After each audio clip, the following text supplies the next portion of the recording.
What do you mean by canceled? I was making a call during my lunch break at work and accidentally raised my voice, so I hurriedly shut up. I didn't do any such procedure. Why not? Why was my mind going blank? The woman from the insurance company was the epitome of calm, which was in stark contrast to me. According to our records, we have received your cancellation request and the procedure has already been completed. The insurance I signed up for was a savings plan. My sister-in-law, Emily, was the insurance agent and begged me to sign up for a policy that cost more than the market price because she had strict quotas. I'm Sophia, a 40-year-old office worker. I live in an apartment with my husband and daughter. Today has been quite a day from the start. My husband, Kevin, announced he had an overnight business trip as soon as he woke up and started packing, while my daughter began to fuss, saying, "I can't find my math textbook, Madison." My daughter is only in the first grade, so it's understandable that she requires a lot of attention, but I really wish Kevin wouldn't add to the hassle with things like, "Where's my travel bag?" or "Where are my new socks?" It's been a rough year with Kevin. I've been contemplating divorce, which only adds to my frustration. Why can't both of you prepare the day before? When I expressed my disbelief, Madison sincerely apologized. "Sorry, Mom. I'll be more careful next time." So I was able to respond, "No, it's okay. I should have checked with you yesterday." My bad. But Kevin is a different story. Madison is still young. If you had prepared everything, this wouldn't have happened. Besides, you should have been considerate enough to buy new socks for my trip. His biting remarks really got under my skin. I had no idea about your business trip schedule. Aren't the socks I washed and put in the drawer good enough? I prefer new socks for my trips. What a peculiar preference, I thought to myself, but didn't say it out loud. His overnight business trips are rare, maybe once every few months. It must have been scheduled by his company well in advance, even if he didn't mention it. If he needed new socks, he should buy them with his own money or tell me well in advance. Seeing my daughter's tearful face pleading, "Daddy, Mommy, please stop fighting," I turned to her. "Madison, I'm sorry. It's okay. Let's look for it together quickly." Kevin silently resumed his packing, and I started checking the backpack with my daughter.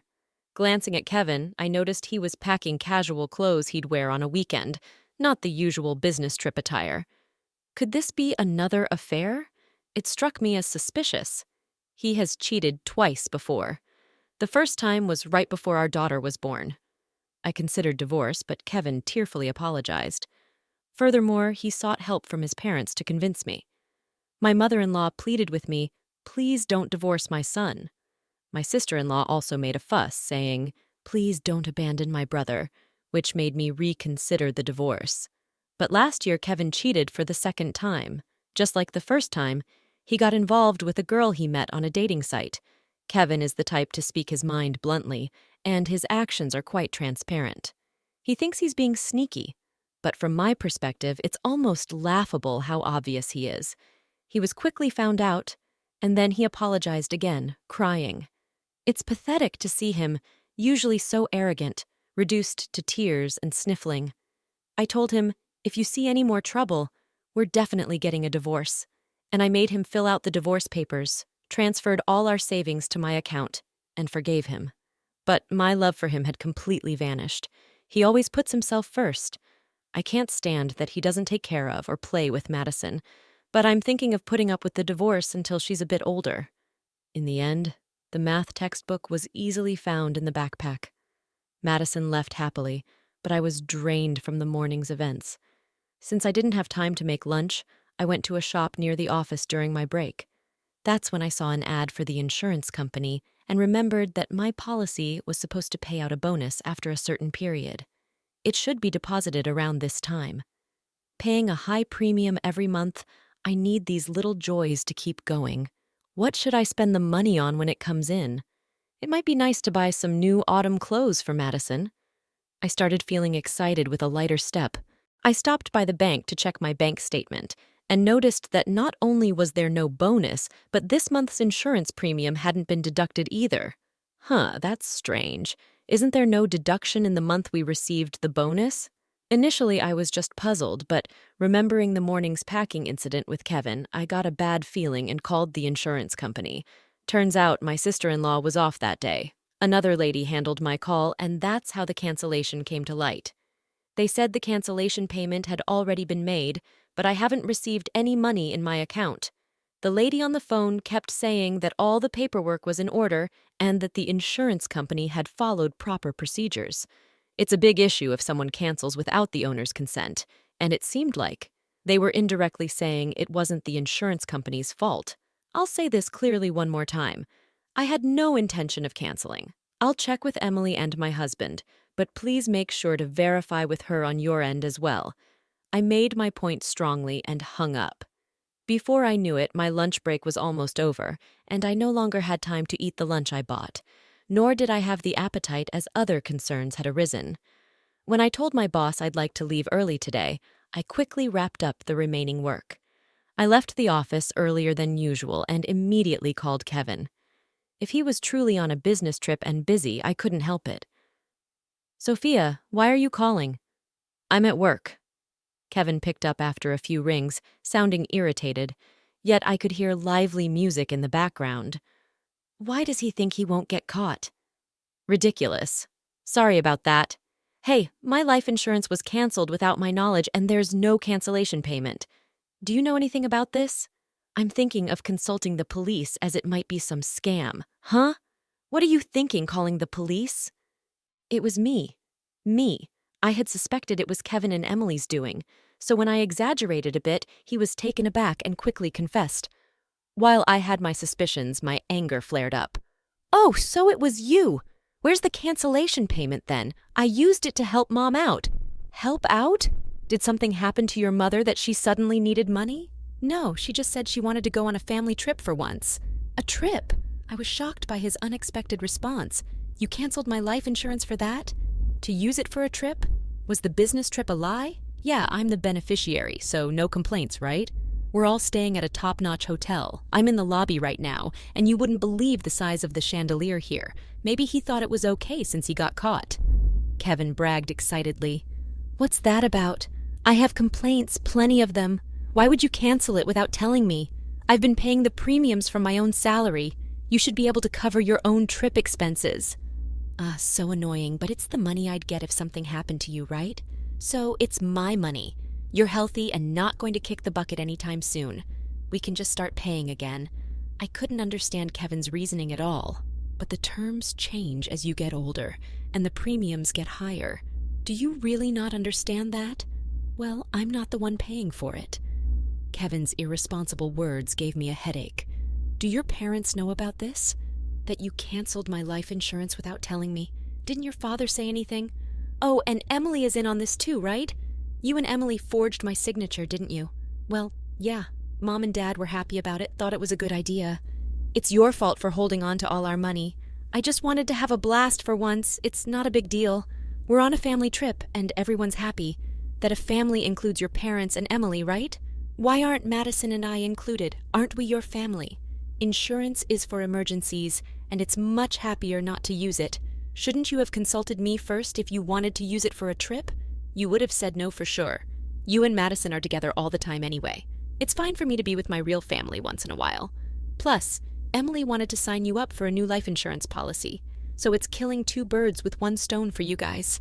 Maybe you can't believe you aren't embarrassed to make excuses like a child, saying you didn't tell me because I would say no. That's why I didn't want to tell you, because you get angry. So annoying. If you're going to keep nagging, I might as well divorce you. You wouldn't do it anyway. Is he feeling emboldened because he's at a tourist spot? Kevin was bolder than usual. Understood. I hung up the phone. Be prepared. I'll take my revenge on Kevin and his family thoroughly, I muttered to myself. My patience has run out. Kevin took me for granted because I always forgave him, despite saying I would divorce him. I used to think my in-laws were decent people, and even though Emily pushed expensive life insurance on me, I believed she wasn't a bad person. But decent people wouldn't secretly cancel their daughter-in-law's life insurance and spend it. Like husband, like family. I'll cut ties with all of them. I headed straight to visit the lawyer. I always kept the divorce papers Kevin filled out in my bag as a talisman. I immediately filed for divorce, then picked up Madison from after-school care, and on the way home, I told her about the divorce. She was surprised, but she understood after I explained carefully. When we got home, she asked, "So Daddy isn't coming home anymore? He won't be home tonight because he's staying over somewhere. We're getting divorced, so we'll be living separately. But there's still a lot to prepare." I answered her question cautiously, not fully understanding her intent. "Then let's start cleaning up now. Quick! What's wrong?" "But we're separated from Dad, right, Mom? You don't have to cry anymore." "I hate it because Dad always makes you mad, Madison. Did you always say stop fighting because you were worried about me being sad?" Of course. I was planning not to divorce for my daughter's sake, but it seems she'd been holding back all this time. The reason she intervened in the fights was just because she was worried about me. Daddy never plays with me, even on his days off, and when I try to talk to him, he just says, "Be quiet, go away," like this morning. He only uses me to say mean things to you. "I've been so sad. I love you, Mom." She smiled at me. Her smile warmed up my heart. Madison had seen through Kevin's selfishness, preferring himself over her, and she was fed up with him too. Finding out Madison's true feelings in this way is so sad that it brings tears to my eyes. I see. I'm sorry for making you go through tough times, Madison. From now on, it's just the two of us, but I'll take good care of you. I really love you too. Yay! I vowed never to let Madison feel sad again. While Madison did her homework by my side, I busily engaged in tasks such as consulting a lawyer, searching online for real estate agents, and moving companies. Then I contacted my parents. When I explained the situation, my parents also said, "Come back home right away." This way, Madison wouldn't have to change schools. Moreover, my father said he could borrow a truck from an acquaintance and help move our things in the morning. I informed the landlord, the school, and the families in the same school commuting group that we would be commuting from my parents' house from now on, and briefly explained the situation. I decided to take care of the detailed paperwork for the school later on, and called my workplace to take a day off tomorrow. I wanted to finish most of the things before my husband returned the next day. My parents came over, and we swiftly moved our belongings to their home. Everything was done before my husband returned, leaving only his belongings in the apartment. I left a note saying, "We are divorced. We are strangers now," and left the apartment. Kevin must have been shocked to find us gone. Serves him right. I felt refreshed imagining his reaction. The reason I could prepare for the divorce so smoothly this time was that I had researched the necessary procedures and preparations during his previous affair. I had told him, next time, there will be no discussion. We're getting divorced, and we had agreed that I would have custody and all the marital assets. Thus, Madison and I started a new life at my parents' home. Later, my frantic mother-in-law called me. She probably reached out because I had blocked my husband's number. Given that my husband tends to cry easily despite his bluster, he might be sobbing away. "What are you thinking, divorcing my son when he hasn't cheated?" She yelled so loudly that it hurt my ears, and I instinctively moved the phone away from me. "Hey, Sophia, it's not too late. Apologize to my son now. He's been crying non-stop because he's hurt. Aren't you embarrassed to make such a fuss over this? Apologize. Me? Why?" I was so baffled by her words that I blurted it out. "Who are you, eh?" My mother-in-law probably didn't expect such a response from me. Her words abruptly stopped. I was surprised by my own response. "Well, yeah, it's me, your mother-in-law. Come on, Sophia. What's wrong with you? You're not senile, are you? You're still young." "No, I only have one mother. Are you some kind of scam? Like, hi, it's me. A phone scam, not giving your full name?" I decided to go along with my earlier slip-up since we were divorced and strangers now, and they were the type to cancel life insurance without permission. I figured there was no point in having a serious conversation. "Don't joke around, Sophia. If you're going to act like this, we have our ways too." As expected, my mother-in-law was furious, but I didn't care. "What ways are you talking about? What can you possibly do?" We had agreed that if there was another issue, we would divorce immediately, and he told me over the phone that he wanted a divorce, didn't he? My words made her falter. I seized the moment to press further. "You should have consulted me that you wanted to go on a trip. Why commit a crime? Did all of you want to go to jail?" Unauthorized cancellation of life insurance could be considered forgery of a private document, punishable by imprisonment. I'm prepared to fight this thoroughly. "What? Wait a minute. We can't be criminals. Please, I'm sorry. Let's talk." Shocked by the mention of imprisonment, my mother-in-law suddenly changed her tone. but it was too late. I hung up the phone and blocked my in-laws' numbers. Later, I heard that Kevin was so shocked by the divorce that he quit his job and became a recluse. Regarding the life insurance, we settled the matter through the out-of-court settlement system for insurance disputes. My sister-in-law was fired from the insurance company, even making minor news because of this.